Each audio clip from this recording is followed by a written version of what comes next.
Oi oi, it's your boy, the Suleiman the Magnificent of hunting down the UFC ranking dissidents, Jack Slack. It's the Jack Slack podcast, and we're coming at you following UFC 308 back to Abu Dhabi. The nice time twice a year when the UFC actually try, and it came out pretty well. Got lots to talk about. We got incredible win by Khamzat Chimaev. We got a doing what he was supposed to, but everyone's still being mad at him anyway win by Magomed Ankalaev. We got Lerone Murphy quietly being one of the best prospects at featherweight, but still only fighting like once a year. Shara Bullet scored an amazing knockout. Weird stuff abounded with people just injuring their own legs. Had some bad judging, which we always love to talk about. But right off the bat, we probably need to talk about what you're here for, what I watched the event for, Ilia Topuria versus Max Holloway. And if you didn't know how excited I was about this fight, go to fightprimer.com, where you can read 2 articles I unlocked about Ilia and Max from previously on the Patreon. You can read how Ilia Topuria killed the king, the Max Holloway master study back kicks. You can read Ilia Topuria, the V-step, the pivot, and the shoulder roll, which is a really good mechanical piece that I wrote a while ago, which was always open for everyone. And also the preview to the fight, the tactical guide to Ilia versus Max, was dropped on the Patreon for the boys a couple of days ago. I was very excited about this one. And I have to say, it was great. I even tweeted midway through the fight, this fight rocks. Watched it a couple of times now, took some notes for you. But yeah, I mean, the overwhelming lesson that I think you should take away from it is that Ilia Topuria is very good, not just at being a massive hitter, but at manufacturing opportunities to land his massive power. Because they keep saying he's the biggest hitter at this weight class, blah, blah, blah. And I'm not sure. You know, I don't have the UFC punch machine stats. I don't know how many Ford Escorts he's hitting with. But I'm not convinced it's more than, say, a Josh Emmett or someone like that. A 145-pound man who has rehydrated to like 165 pounds, throwing his full body weight as best he can. You know, the numbers are going to come out similar. If he's got good techers, if he's decently explosive. But Josh Emmett misses a whole lot and throws one at a time. Ilia Topuria sets things up, uses his jab to actually get into range and do hitting. The big problem that everyone faces is that learning to hit hard is not that difficult. If you buy yourself a heavy bag for $50 off Amazon and you hit it every day as hard as you can teach yourself to hit hard. It's just very difficult to do that against someone who's conscious of the fact that you're trying to hit them hard. But if you want to learn how to squeeze as much power as you can out of your weight, Ilia Topuria's punching form is one to study. Even the left hook that he drops Max with, pivoting on the lead foot, lead knees coming in, turning his hips all the way through, turning his shoulders, basically throwing his whole body off to his right. Drops his right hand. You know, there's stuff in there that's not the best defensively. But if you're trying to generate power with your body and your weight, rather than trying to use your muscles to pull a punch through as fast as possible, he's the man. Now, the details of the fight, tons of them. In my preview, a big focus was the trouble I've seen Ilia Topuria have with southpaws. Only seen him fight at length on the feet against 2 southpaws. Actually, not even 2, 1, Bryce Mitchell. And it wasn't that Bryce Mitchell was landing counters and that Ilia Topuria was getting hit. You could account for that by saying like he was worried about the takedown. He was not respecting Mitchell's power or whatever. The problem was that when Bryce Mitchell pulled at his lead hand, he didn't have his jab. And then he would lunge forward with the right hands and throw himself completely out of position. So I was very interested in the fact that Max Holloway has fought 3 years of his career full-time southpaw. It's a crazy thing about him that just sort of flies under the radar, but from 2014 to late 2016, he fought all his fights southpaw. And he learned to do it against like scary world-class fighters. But since then, he's been back to orthodox for most of the time, unless he gets kicked in the leg a lot, and then he goes southpaw for bits and pieces. But I was saying, if you have access to that southpaw game, I thought it would be a mistake for Max to not utilize it. But then I also conceded that like when you're dealing with genuinely scary opposition, not just big hitters who can actually box a bit, you're probably going to go to what feels the most comfortable. And that's maybe not the time to like dust off the old skillet, as Brendan Shaw would say, of the southpaw skill set just on the fly. But what I loved about this fight especially was that it was 2 fighters making reads, trying to understand each other, trying to spot things on the fly. With analysis, I think too many people are like, he does this because. or sensing this, he does this. And it's like, you can't assign intention to people. You can't tell what's going on inside their head. But you can spot the little things where people make an immediate change to their behavior when they see someone doing something else. So in this fight, like, Max in the first round pumps a couple of jabs and Ilia stands still and moves his head twice. And then Max immediately shoulder fakes and tries to throw a front kick at him because he's seen him slipping his head side to side. There was a great adaptation on the low kick later on, but we'll go through my notes. I don't normally do this like a fight chronologically, but I really liked at the start, Topuria came out, lead hand, not in front of him, not in front of his left eye, like you would expect, or in front of his left shoulder. His lead hand is going across his body onto Max Holloway's lead hand, which is very tricky. That's I suppose, a cross-hand check. I can't remember what I called it last time it was used because you don't see it used that often. But Bernard Hopkins used to do it late in his career. He was playing with that. The other guy who does it in MMA is Lorenz Larkin. Normally, when you're poking out jabs with someone and they're poking jabs back, your right hand, your power hand, comes forward and starts patting their jab. So you're both sort of poking with one hand and shielding with the other. When you take your left hand across to check the opponent's left hand, you're taking away that left hand, but you're also opening yourself up on the right side, or to their right hand on your left side. So, yeah, Bernard Hopkins used to do it and then try and shoulder roll the right hand. So it was a way of drawing the right hand. By checking the opponent's left hand, you're saying, yeah, you're not going to be able to use that, but look at this big opening on the other side for your right hand. So you can try and draw the punch you want. So that was really interesting. And Lorenz Larkin uses it very interestingly to land left body kicks. But then Topuria got right to work with his jab, and in my pre-fight, I laid down like the two big areas where Topuria lands on guys who should know better, or rather the way he tricks good fighters into eating punches, power punches. One is to jab and then step back, or V-step, and draw the opponent in. The other is to corner them along the fence. When he did jab in and try and go back, Max was doing a good job of not like chasing him. But what I really liked was that Topuria came out and immediately just started double jabbing. He knew Max was going to back up, so he might as well just go to him. Double jabbing and throwing the right hand. He was using a stutter jab, which I love, which is where you take a little step and you fake with your shoulder, hold it like half a beat, and then follow through the full jab. But then when he was throwing his right hand, Max Holloway was throwing the left hook and leaning back. And that's a punch that Max lands on everyone. But I was looking at that. Well, I mean, before the fight, I was like, I hope he doesn't do that. That's really dangerous. Because if you lean back to land the left hook as the opponent throws the right hand, you can hurt them, yeah.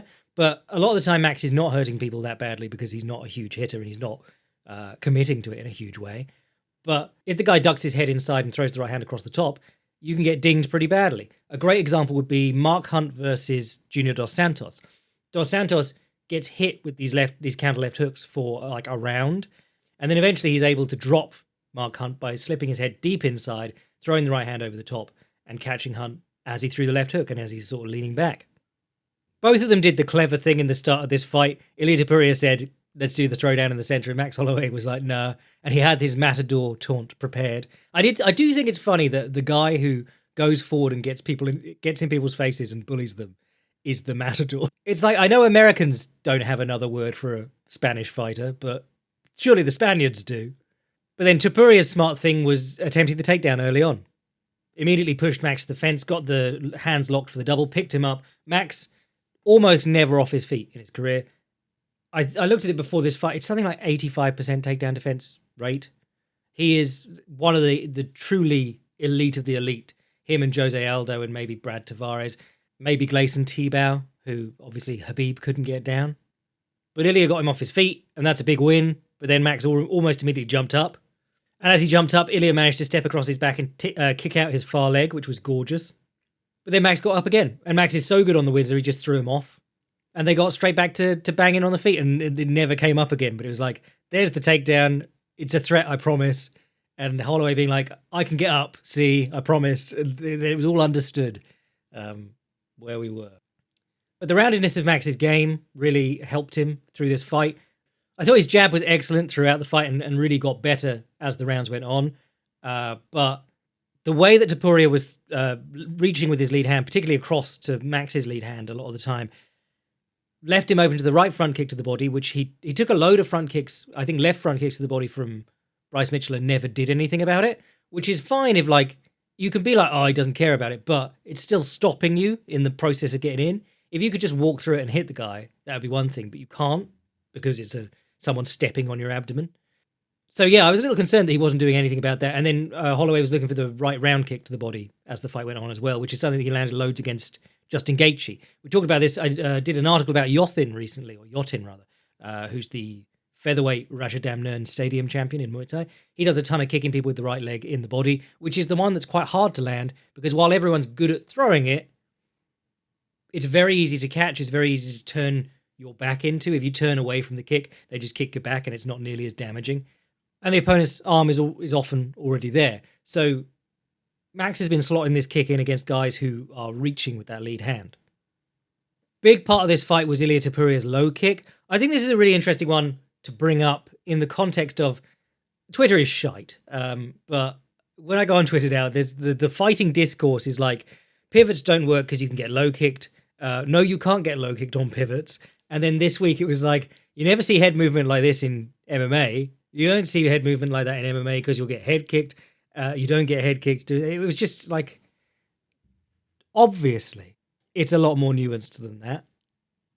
Ilia Topuria in this fight using a lot of head movement against a guy who throws up kicks very often. The idea that you can't be low kicked on a pivot is as ludicrous as the idea that you shouldn't pivot because you'll get low kicked.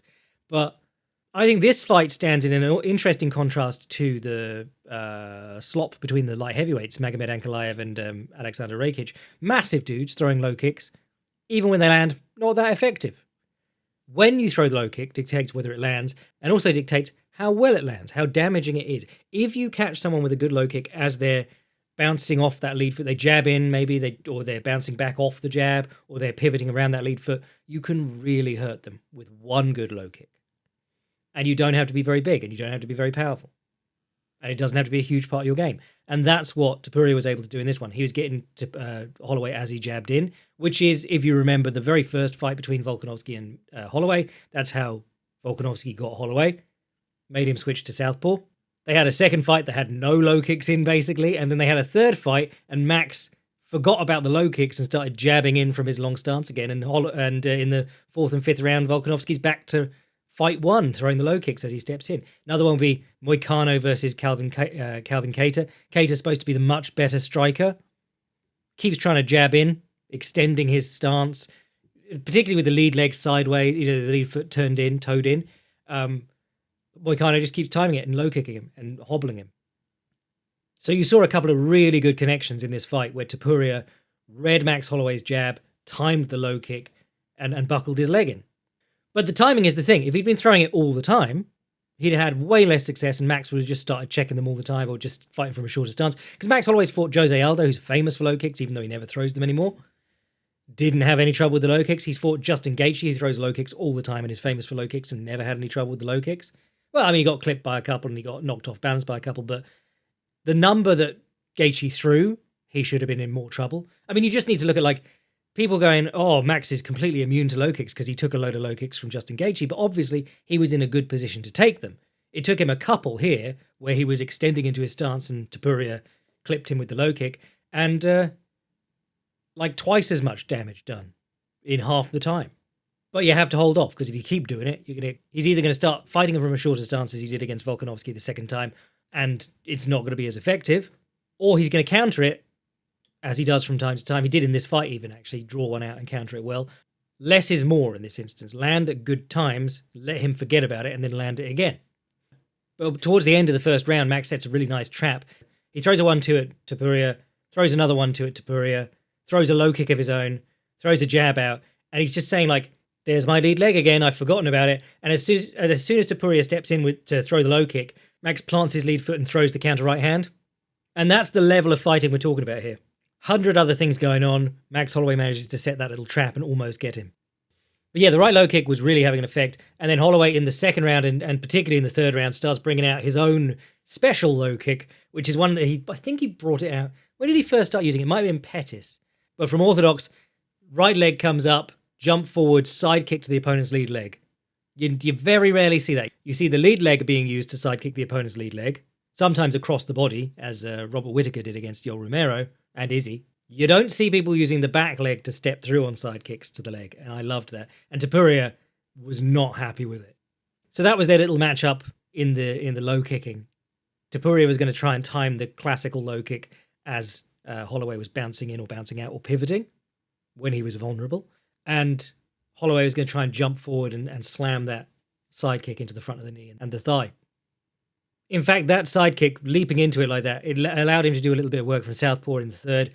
I liked what he didn't look super comfortable from there. I would like to see like a southpaw just banging in high kicks on Topuria's open side so that he can't open up. If you keep kicking him on the right side, think of Holloway versus Makhachev too, which Demetrius Johnson said it, I said it, a few people said it.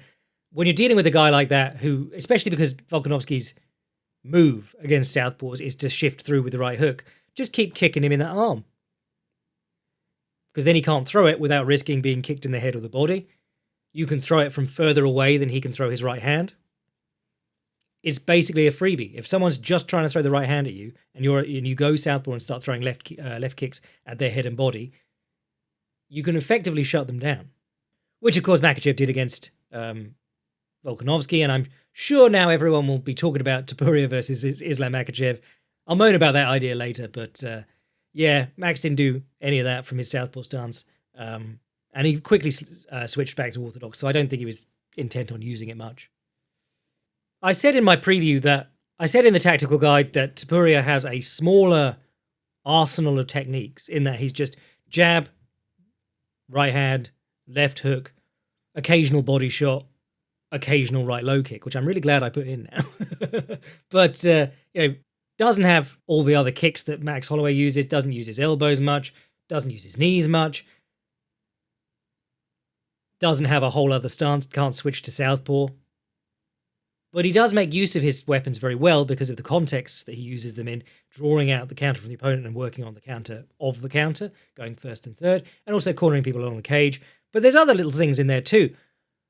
A couple of the big connections he lands here, he rushes Topuria back towards the cage, he reaches his left hand out and doesn't jab, he pulls down Max Holloway's backhand, which is not the one that's in the way of his right hand.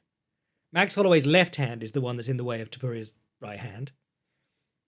Max Holloway's right hand is the one that is going to hit him on the nose as he's coming in. So he rips it down, slips his head to that side, throws the right hand across the top, and sometimes he catches Holloway, sometimes he doesn't, but then he comes up with the left hook afterwards. He uses that as an entry to get nice and close, almost chest to chest. He goes hand trap on the rear hand, overhand, walks with Max so that he's like nose on Max's sternum, and then as Max backs up, he hits him with the left hook. He did that a couple of times in the first round and landed some really good shots. Oh no, it was the second round. He landed the really good left hook along the fence. But he was looking for the cross counter constantly. The cross counter is the right hand across the top of the opponent's jab. You could call it an overhand if you want to. It's the classical meaning of the word cross. Slip your head to the inside of their jab and you throw the right hand across the top. And he was landing it lots. Sometimes he was getting hit by the counter left hook instead. It was that trade-off. Old boxing. We're talking pre-gloves, London prize ring era, and the early gloved era. The fights were supposedly a matchup between the jab, with the lead hand or the jolt, and the right hand across the top. That was just like the two moves that everyone was doing. And so if you get caught on the end of the jab, obviously your right hand's not going to connect. If you get inside their jab and you throw your right hand across the top, you've got a great chance of connecting. And if you removed all the other cool stuff going on in this fight and all the other little tricks they were trying to pull on each other, that was basically the matchup. It was Max Holloway's jab and lean back left hook against Topuria's overhand or cross counter. Not just as a knockout punch or a counter punch, as an entry. He used that right hand to get on top of Max and then throw the left hook afterwards. The one in the second round that I referenced, very similar to what happened with when Dempsey knocked down Tunney in their second fight. The famous long count. Dempsey gets him across the top with the right hand, goes over the top of Tunney's jab, and then chases him down, and it's the punches afterwards that are really effective. Same thing happened in Topuria versus Jai Herbert. He was getting beaten up through the first round because Jai Herbert had like a foot of height and a foot of reach on him. So every time that they just punched at the same time, every time Topuria jabbed, Herbert could jab at the same time and land, and then just keep throwing punches and land. And Topuria was having a really hard time. Comes out for the second round having got knocked down off a head kick, and he slips inside the jab, throws the right hand across the top, and that's what sends Herbert back onto the fence, and then Topuria can swarm on him and knock him out.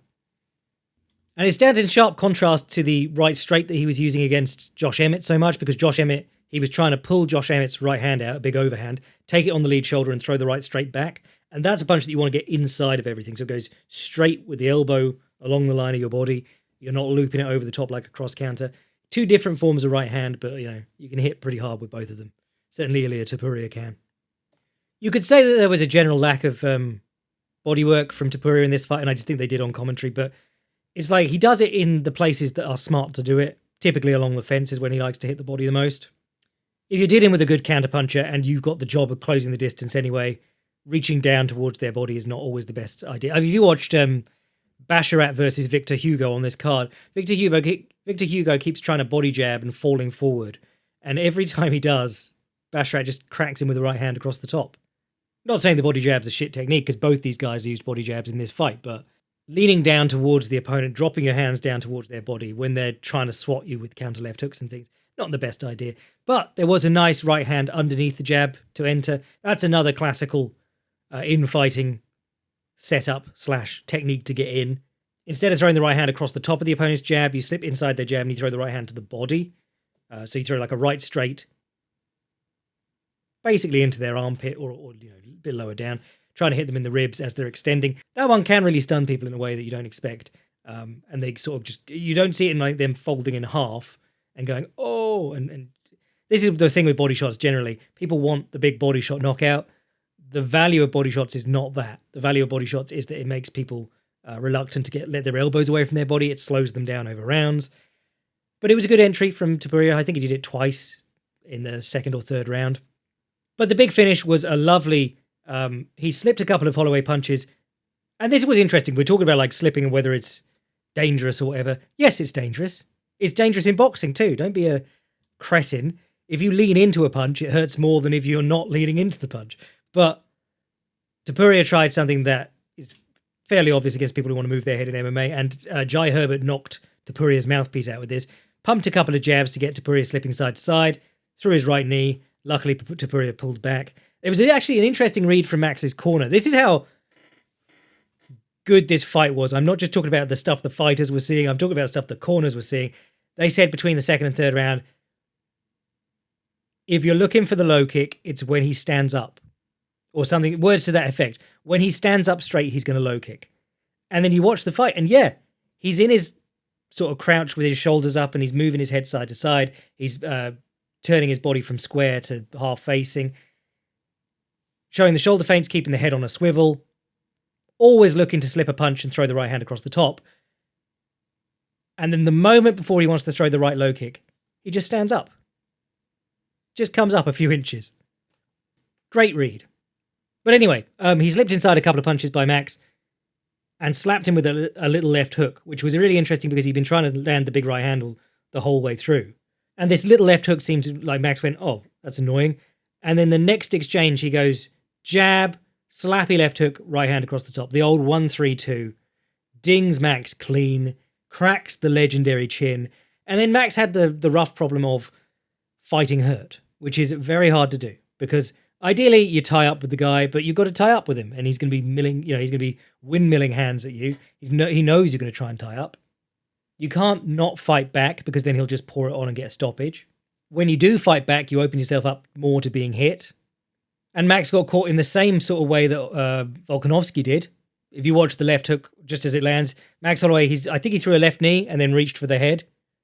Which we can say like, oh, why were you reaching for his head? Why were your hands out of position? Blah, blah, blah. But you've seen it work 100 times. Guys pull them in by the double collar tie and hide from the punches.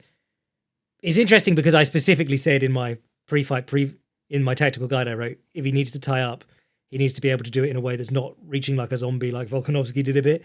But, if a guy's windmilling on you and he's a massive hitter and you get trapped along the fence, and I mean, he did throw a good knee before that, but like, it's hard. I always use the example of, I think Rob Whittaker, gonna give some Rob Whittaker praise before we have to talk about his sad loss. But I think his first fight with Ramiro, he gets hurt badly and he bounces back on the cage. He teeps off the cage. He throws a counter elbow. He slips. He ties up. He pushes away. He does like every possible thing you could do and doesn't do the same thing twice. And to do that when you're sort of reeling from a punch is really impressive because a lot of people, the basic level of when you get hurt is swing back. which is terrible, or cover up, which is also terrible, on its own, that is. And then the next level is like either get on your bike and run, and then when they get close enough, tie up. But either of those, it's very easy to get hit while you're doing those. And of course, it's even harder if you're actually hurt by the punch to run around the ring and to slip punches and pull people in. And then being able to ricochet between all of those tactics is very hard. So that was a really impressive moment from Rob Whittaker back in the day. Oh, the other thing, as soon as Max Holloway was hurt and back towards the fence, Topuria enters with a left hook to the body, throws some punches upstairs, another left hook to the body. It's like, that's the right time to go to the body. The thing that I love about Ilia Topuria is like he learned to box from the principles rather than just like getting a coach to show him or whatever. Someone was telling me that like him and his brother were basically self-taught, which is why he's had like a 15-fight career and he only starts striking at any length in like fight number 7 or 8. But there's so many things about him that it's so basic. And I think because he's a big hitter, people go, well, it works because he's a big hitter. It's like, no, he's able to hit these people because of the things he's doing, because he's doing the smart stuff. It's not the smart stuff is working because he's a big hitter. Corralling people, getting them against the fence, swarming on them there, landing body shots along the fence, drawing people in with the jab and then pulling back, using his own jab to like force people backwards towards the fence, using his lead hand to hand fight against Holloway here in creative and interesting ways, especially because I was watching that Bryce Mitchell fight. He really struggled with the hand fight against a southpaw. I would be very interested to see if he does against another southpaw who does hand fight. But the hand fight in this fight, he was doing very well in. Different kind of hand fight, but it's like I was saying in the preview, jabbing against southpaws is not impossible. It's not even correct to say that it's like more difficult than jabbing against orthodox fighters, but it's a different skill because if they got their lead hand out there, you've got to try and fence around it. You're doing crossed swords all the time.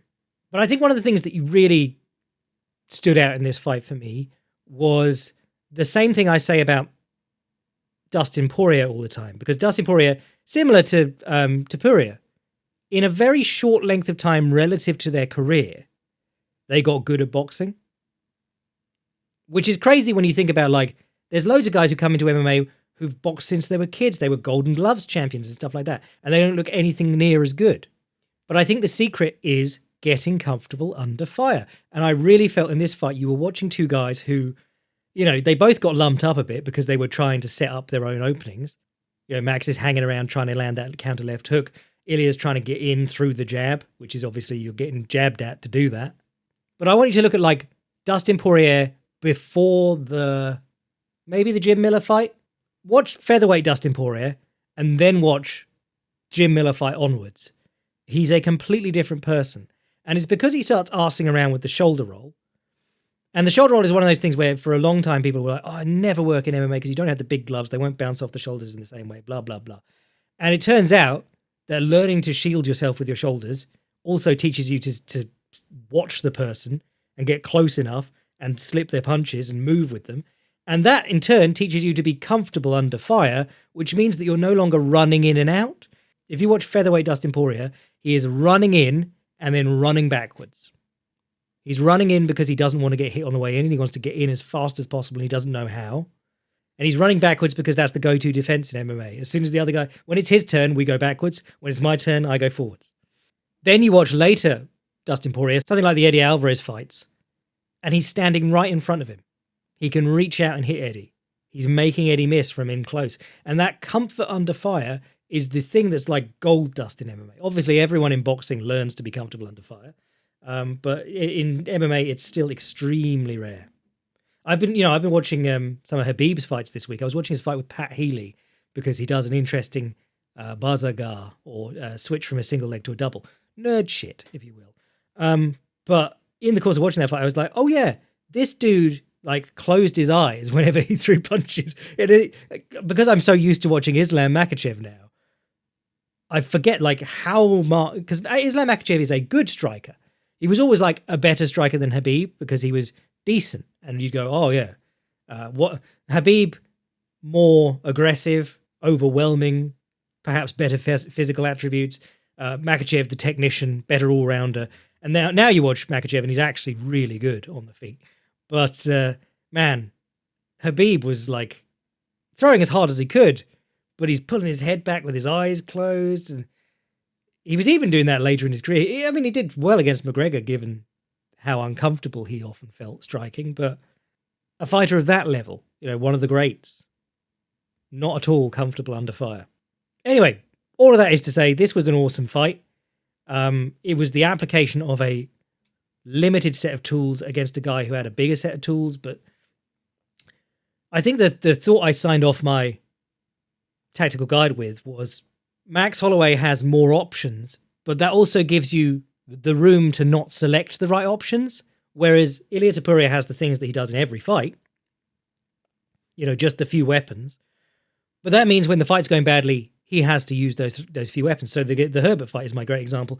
He was getting his ass kicked in the first round, and then he just had to bite down on his mouthpiece and go, well, I've got to land my overhand and I've got to crowd into the fence. Whereas Max Holloway, he has a southpaw stance. He went to it for about 15 seconds in this fight, and then he was like, might return to it later. Threw one knee in this fight once he was already hurt. Threw a couple of elbows, but he's got all these options, but it also means that he's always flitting all over the place, trying to work out what he wants to do. But anyway, go read the preview because that was a fun one to write. Go read all the other stuff about these two because they're just brilliant. Ironically, I wrote a big piece about Max Holloway's back kicks because that was after the Gaethje fight. I was like, do you know what? This is a great chance to talk about back kicks generally. And the 3 times that they work really well and all other times, no, don't do them. Along the fence, as in the opponent is along the fence.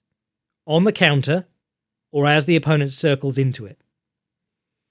And then Max Holloway comes out, I think it was the first round of this one, just runs up into a back kick and Ilia Topuria slides down the side. And I had flashbacks to TJ Dillashaw beating up Henan Barrow, which is a fight where he and Dwayne Ludwig read my article in the preparation for it, which was cool. But Martin Nguyen versus Edward Foliang, if you've never seen that one, that was back in One Championship. Foliang's known for the back kick. Nguyen's known for the right hand. As Foliang spins for the back kick, Nguyen slides down behind his butt and hits him with an overhand while he's on one leg and just slumps him on his face. It's one of the most sensational knockouts I've ever seen. So yeah, that was a really bad back kick at a really dangerous opponent that let him sort of stand on Max Holloway's back for a second. And I went, ooh, my butthole just clenched up. But the article about the back kicks is good fun. You should go read it. And again, I highly recommend Ilia Topuria, the V-step, the pivot, and the shoulder roll, which is free for everyone. You can go read it right now, like the Max Holloway one.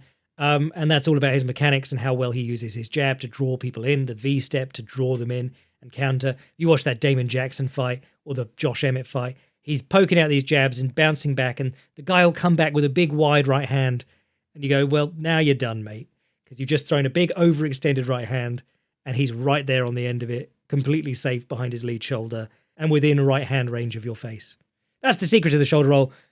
Once the guy throws his right hand and it bounces off your shoulder, you know he's there. He's squared up and his face is in range of your right hand because he had to get into right hand range to begin with.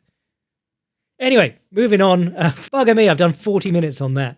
I'll edit it down. Other fights on this card. Khamzat Chimaev versus Robert Whittaker we need to talk about because that was incredible. Awesome in the traditional sense of the word, not the way that the barista gives me extra sprinkles and I say, awesome. No, awesome in the traditional sense.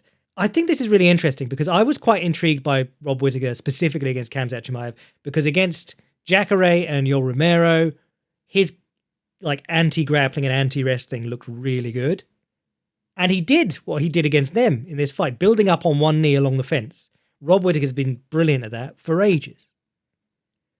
But where Jacare's goal was to get on your back with both hooks in or to get you flat on the ground, and Yoel Romero is just trying to get you down so he could elbow you on the floor, Khamzat only wants the one hook.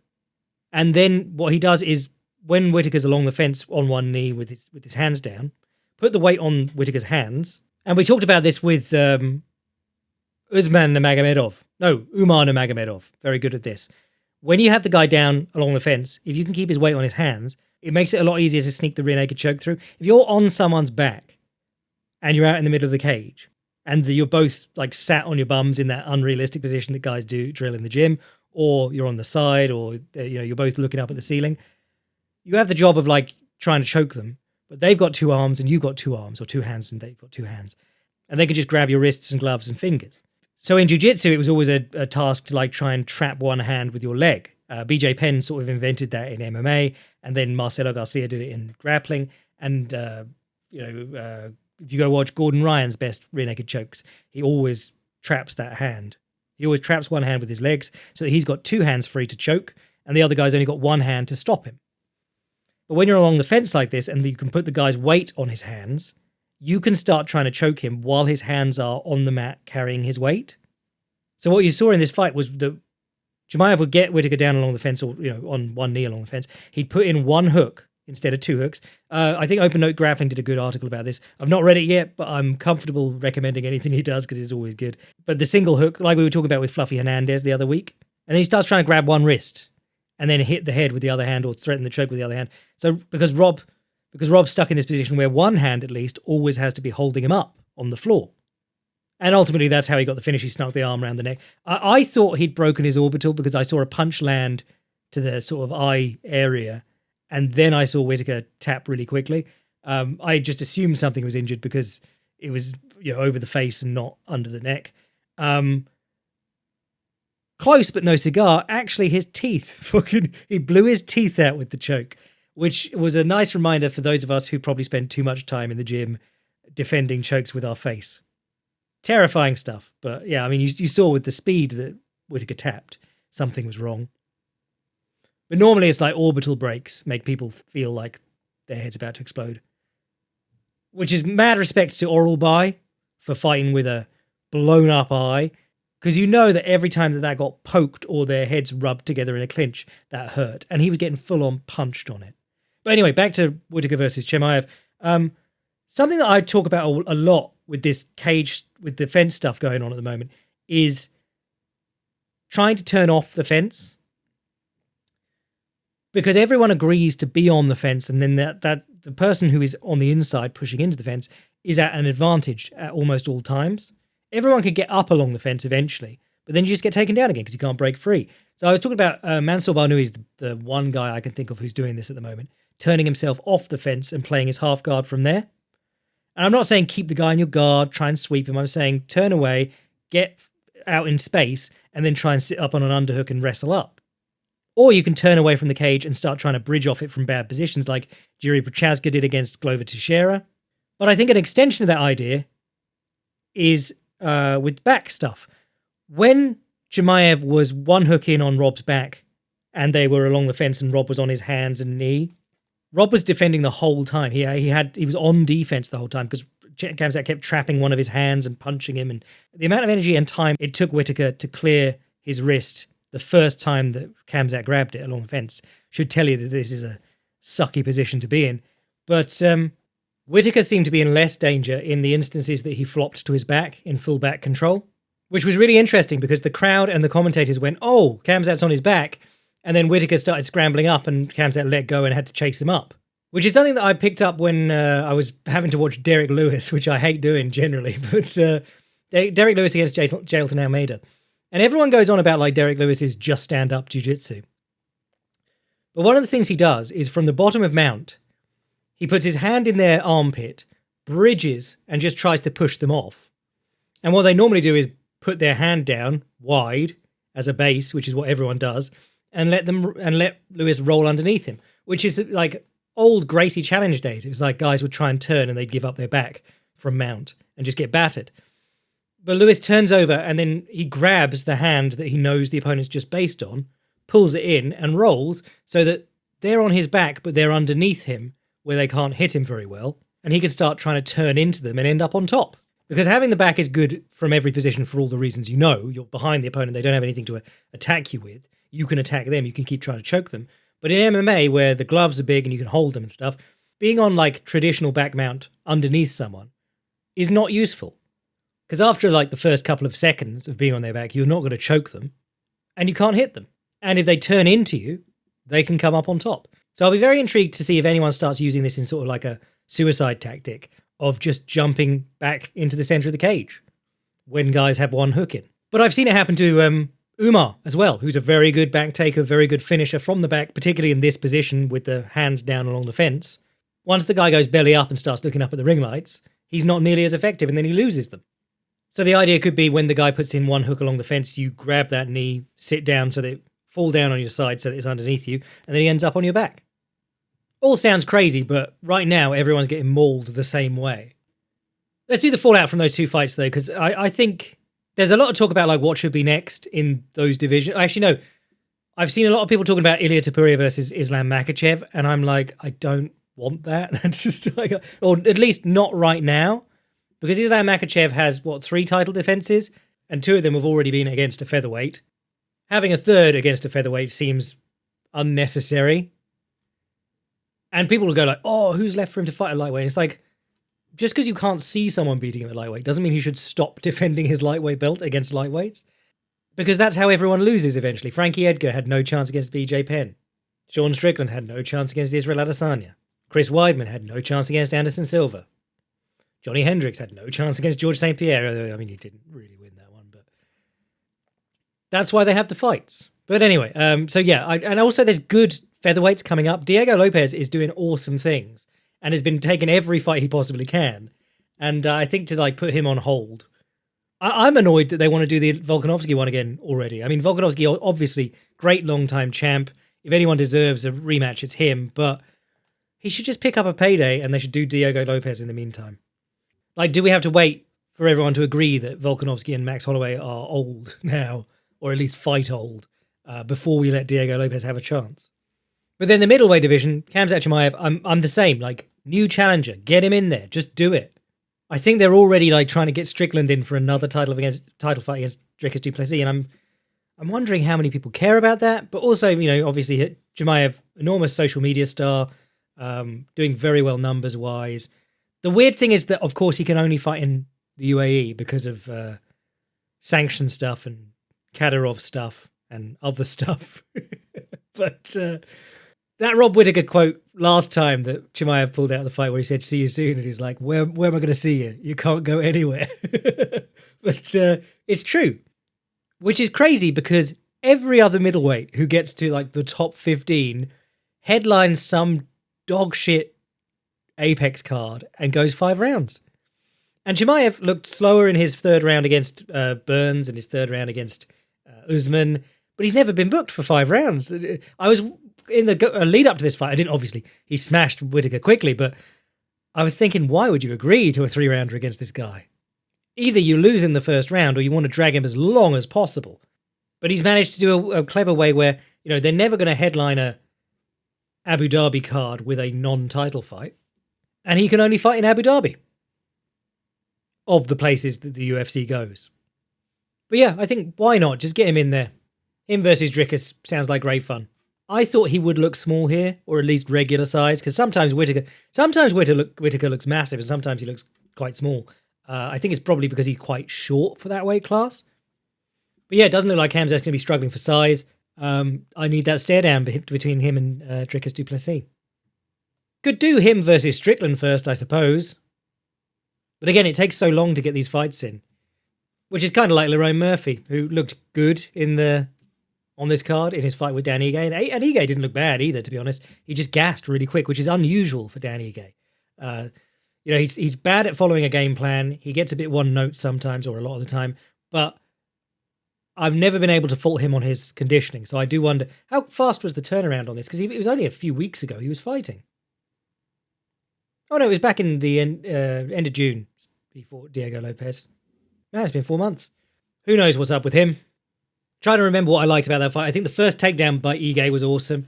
He went southpaw through the left straight and stepping left hook, Volkanovski style, cut the cage with that, hit the double leg, scooped him up, slammed him theatrically. Sharon Magomedov, love this guy. Before he got into the UFC, I was seeing all the stuff about him assaulting a dude, him losing his temper at that guy at ADCC. That story was getting trotted out again. People were like, well, that guy agreed not to leg lock him, so of course he got angry. It's like, no, he wasn't there for a super fight. It was not anything special. He entered an ADCC tournament and then expected other people to not leg lock him because he asked them. Just cretinous behavior. But man, since coming to the UFC, this guy has been a barrel of fun. Very interesting watching this fight because Petrosian's corner wanted him to back Magomedov up against the cage or towards the cage. Magomedov, despite having an utterly buggered eye, there's no way he can see normally out of that, has really good distance management, and that's how he does what he does. So if you start putting the fence at his back, you can start making it harder for him to manage that distance because there's obviously nothing he can drop away into. But Petrosian started closing the distance and then got Shara like his back foot near the cage. And it's like, that's when you go. And I'm going, go, Armin. And his corner are going, go, Armin, go. And he does a step up inside low kick. You're like, oh, so you wanted to put the cage at his back and then point fight with him. Okay. Luckily, he did then get to punching eventually. I'll say Magomedov, by being put near the fence and by having someone who was trying to pressure him back, actually had to sit down on his punches a bit in this one. His hands are often like an afterthought. The one thing that you do see him land with some authority a lot is the body jab. Actually, I've written an article about him on the Fight Primer that is pretty good, talking about like his very limited but interesting boxing. But the body jab's a nice one because you can physically push the guy backwards, as in like you can keep the distance between the two of you. He's trying to close you down. But he landed a good right hand here. He landed a good left hook. He sometimes uses the spinning back fist to bail himself out of bad positions like that dude did the other night in that flyweight fight. I understand that doesn't help you whatsoever. But the fight was going well. I love Magomedov's bounce, the way he bounces. He bounces in his stance, and then when the opponent throws a kick at his lead leg, he pulls his lead leg back, and then he runs into his counter kick. He runs into a right low kick, or he runs into a whatever. But it's really lovely watching him fight. Just very aesthetically pleasing. Finish to this one was a double back fist, which you never see written down. Petrosian had been trying to knock the side kick offline and step in with the right hand, which is a great use or a great idea when you're dealing with someone with a good side kick or even a good teep. Any straight pushing kick, slap it offline, get down the side, or get down, slap it offline so that you're on a slight angle, basically coming in. And you saw Magomedov set the trap for this one because he threw the side kick and Petrosian tried it. And then he immediately picked his leg up to do the same thing again, didn't throw the kick, spun into the back fist, landed against Petrosian's guard, and then came back the other way with the back fist and knocked him out, which was crazy. The only time I've ever seen anyone talk about this wasn't even in like a combat sports context. There was a guy called Mikio Yahara who was an old school JKA karateka. He was always he was always trying to teach these like spinning top back fists where you go one way than the other. And to see it done in a real fight was cool. It kind of makes sense because in an extension of the idea of why the spinning back fist works, the spinning back fist works mostly best, well, in all the instances that the back kick works that I described in that article, but as a counter.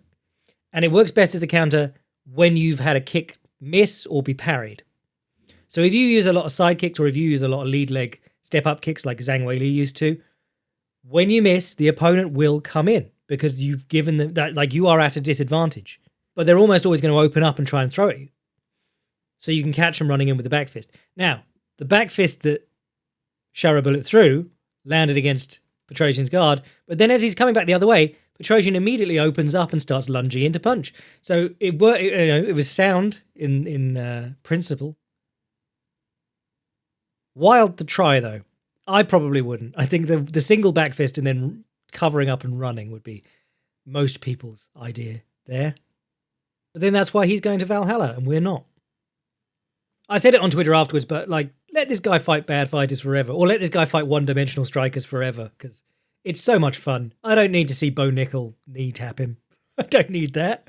I need to see this guy moonwalking and side-kicking in front of the only crowd that he's allowed legally to be in front of. Because I don't think that's even the assault stuff. Or, I don't think he's ever been like one of Kadirov's boys or anything like that. It's not the same stuff as Chimaev. It's that his eye is fucked. No commission on earth, no real commission is going to let him fight with that eye, even though he's clearly somehow still doing it. And it's incredible that he's able to judge the distance so well when he's had like 9 operations on that eye. You had some weird stuff. Rafael dos Anjos' leg gave out while Jeff Neal was punching him. If that's not a sign that you're getting old and need to consider retiring, I don't know what is. Oh, speaking of old and needing to retire, I just wanted to give Bruno Silva a cup of tea and a hug. Stop moaning at him about being bad. Just be like, what's wrong, mate? What's going on? Because I liked Nadev in his first UFC run. There was a great fight between him and Michel Prazeres, which was his UFC debut. But he was a big welterweight. And Michel Prazeres was not small. He was like a fire hydrant. But it was one of the most stark body contrasts I've ever seen. It was the tiny, It was the short, squat guy versus the big, tall guy, and Nadia lit him up. But yeah, he got the call for this at short notice, and he looked good. He did really well against Bruno Silva. Beat him up on the feet, took him down. Problem was that Bruno Silva didn't do anything. It looked like Oliver McCall, if you remember him, he fought Lennox Lewis. He knocked out Lennox Lewis, gave Lennox Lewis his first knockout loss. Then he lost his title to Frank Bruno, of all people. And then he got a rematch with Lennox Lewis that was like grudge match, got to set this one right. And I think Lennox had the titles again by that point. But in the rematch, I don't know if anyone ever found out what was wrong, but he was having a mental breakdown from the start. He's slipping punches and pulling Lennox into clinches. And he's a good enough fighter that he can like make Lennox Lewis not fight very effectively. But he's like visibly crying, his lips wavering. He's walking away after the ref breaks them from the clinch. Then he'll slip another punch and clinch him.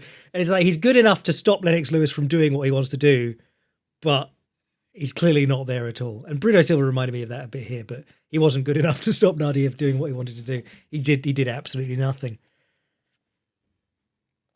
Another weird one was Chris Barnett blowing out his own knee, doing the Ortega thing, jumping and coming down badly. I mean, he is a giant dude, so probably tuck jumping, not a great idea for a start, but Kennedy and Nzechukwu took him out pretty easily. You could see something was off because he's always done like big lunging overhands and things because he's much shorter than his opponents in that division. But he was lunging and his legs were getting sort of left behind. And then he was falling over, and then he was almost falling over, and you're going, right, okay, you really did do something. He was coming back from a blown Achilles, so the idea that he then blew it in the introductions by himself is crazy. Really sad because I think he's had a bad run of luck. Did he lose his home in a hurricane or something like that? Not been great for him lately. Luckily, he's a fan favourite, so they'll keep him around. But yeah, not a great start. Abus Magomedov, people were telling me about this because I watched the tail end of this card live, and then I came back and watched the rest of it in the morning. But people were going, man, Jack, you got to see Abus. 10,000 steps a day Abus is a problem. He's got cardio now. And then I watched the fight and it's the same shit as ever. Comes out strong in the first round, immediately gasses in the second round, gets beat up a bit. But luckily, Bruno Ferreira forgot that takedowns exist in this sport. Abus almost dying in the post-fight interview. But yeah, man, it goes down as like didn't he perform well? Winning the third round, must have fixed his cardio issues. This is what's crazy about middleweight. Bruno Ferreira has looked really good in previous fights. Everyone looks good in middleweight until they meet someone and then they look like they shouldn't even be in the UFC. Everyone is there just to specifically make someone else look good. Rebecca versus Oralbai was a stunning fight. Really good fun. And another one about like how weird matchups are because Rebecca just got done getting beaten up by Diego Ferreira. Oralbai looked unstoppable against a Diego Ferreira type fighter in Elvis Brenner. And then Oralbai just got battered here by the same overhand left over and over again. But then it's like, if it ain't broke, why fix it? The one time Rebecca tried to throw a low kick, he got punched on one leg and almost knocked out. And he went, okay, well, just go back to throwing the left hand. Mad respect to Oralbai. This was grisly, his face and his eye. And to not only have to, like this and the Rob Whittaker one, you can tell when a fighter is worried about like their long-term health because it's something that there's toughness and then there's like just the human level of if Bilal Muhammad getting poked in the eye by Leon Edwards where he just starts screaming because he thinks he's going to be blind for life. That's what I'm talking about. Like when Rob Whittaker's teeth explode out of his jaw, that's the type of thing I'm talking about. For Oralbai to walk forward with his eye like that, I mean, maybe it helped that he didn't see his face on the big screen, because if you saw your face, it'd be very hard to not be like, oh, I might lose my vision for life if I keep doing this. But a great fight, and Oralbai actually came on pretty strong in the last round, which is mad, given the beating he was taking. I really liked Farid Basharat's work against Victor Hugo. Victor Hugo came in 10 pounds heavy and didn't mention that until like the day before the weigh-ins. So didn't even give... He was like, we'll let Basharat do the full cut, and then we'll tell him. But Basharat looked smooth as ever. The two brothers, they're very, very slick. A lot of people don't like them because they're not stopping people, but he is, it's like there are guys who can't stop people because they're not trying to stop people, and there are guys who are hitting people as hard as they can. They just don't have the pop. And I think Basharat's probably one of them. But Hugo did a couple of interesting rolling entries to leg locks, which I enjoyed. He was using... There's no reason to remember this fight. Aside from this, in future, I'm gonna try and remember... I'm going to, on future podcasts, say, what was that fight that? And you're going to need to chime in the comments and say, it was Farid Basharat versus Victor Hugo. Victor Hugo twice used the outside buggy choke to get out of trouble. The buggy choke is when someone's on your side and you grab your leg and you squeeze them in the hole between your armpit and knee pit, hip pit. You know, you've seen a buggy choke. The reverse buggy is done on the other side like a headlock. You have to get both your hands on one side of their body. And it's actually probably a better position because the guy has to sort of stand up to pull his head out. And when he did that, Bruno Silva just rolled back to guard. It worked really well. Outside buggy, leagues better for MMA than the regular buggy. Go watch some J-Rod. He's always doing outside buggies in training. And then my boy Carlos Leal lost his UFC debut against Rinat Fakhretdinov. Rinat Fakhretdinov, his record's the most interesting thing in MMA. Because there are people who just read records, like the people who turn up on my Mansour Barnoui video to say, well, he'd never beat Islam Makhachev, or show that to Islam Makhachev or whatever, who clearly haven't seen the fight where he beat Islam Makhachev and got robbed by the judges and the ref. But Rinat has an undefeated streak going back to his second fight in 2013. However, if you've watched it, you know that it's kind of bullshit, because in his last fight against Nicholas Dalby, he should have lost and got the decision. In his fight before that against Zaleski, he came out swinging for the first round, won a 10-8, and then got beaten up for the second and third and got the draw, majority draw. And then this one against Carlos Leal, he got his ass kicked and got the decision. So if you know, you know.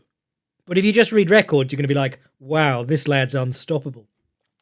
But Leal had fought in PFL, and he fought Ray Cooper last year, and he beat him up in the clinch. He stopped every takedown. He hit him with brilliant knees in the clinch. And I thought it was a great performance. And then the next couple he had weren't really as good. But he's since left the PFL, came to the UFC for this fight on like short notice, and he roughed Rinat up. Rinat's shooting takedowns, and he's doing old school Vanderlei Silva takedown defense. Dig the underhooks and pull the guy up like a pair of pants. Like no nuance, just being a brick shithouse. I saw people saying like the UFC should have tested this guy or whatever, because not only was he absolutely jacked and had lost all his hair since the last time I saw him, he's covered in acne. Unbelievably gross. Every time Rinat pushed him against the fence, the first row just got spattered as his back dragged along the cage. Just sickening. But then I feel kind of bad making, because like if he was in PFL, he was probably banging the roids then.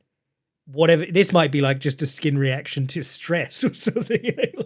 Like, most dudes are banging roids already. If you suddenly get acne, maybe it's unrelated. But this fight, he was great. Go watch it, because he just beats up Rinat and then he loses the decision. And no one was in the arena watching this very good fight, which John Anik was getting mad about. They all turned up late. They all turned up just in time to cheer the worst decision you've ever seen. But then the whole event was fucked. You had Hasbulla in the front row, obviously. It's 2024, lads. What are we still doing with Hasbulla? But then all the clips of the press conference are people saying, Dana White, you will be remembered for 100 to 150 years for what you've done. I don't have a question. I just want to say keep doing what you're doing. And the other guy being like, I doubted Power Slap, and then I was paid to do a commentary for Power Slap, and now I'm a huge fan. It's like, who the fuck are these clowns? Well, I'll tell you who they are. They're people who wanted to see MMA from front row seats. It's like no one who's actually any use in the MMA media is going to these things anymore, because they've all annoyed Dana White, or they just realized that actually, I'm telling you this, ringside at any kind of event, combat sports, you get a better view from home. And in fact, with things with a cage, you get a better view from like higher up seats in the arena. Being cage side or ringside actually kind of sucks.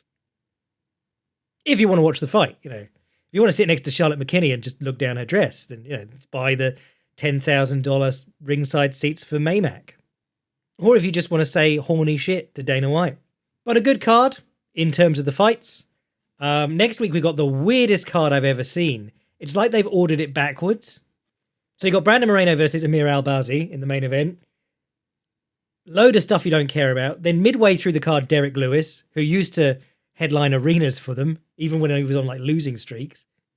But then on the prelims of this Canada card, because, you know, they hate Canada, so they give them awful cards. But on the prelims, you got good stuff like Ayman Zahabi versus Pedro Munoz, Charles Jourdain versus Victor Henry, Jack Shaw versus Yusuf Zalal. Oh no, that's it. But there's 3 or 4 good fights there.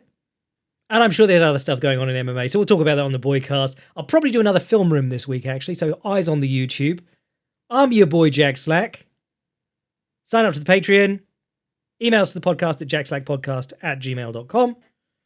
Everything I write, including all those articles about Max and Ilia, on fightprimer.com. I'm your boy, Jack Slack. Amir Albazi staying away just long enough that we all sort of forgot that decision that he should have lost. Bless.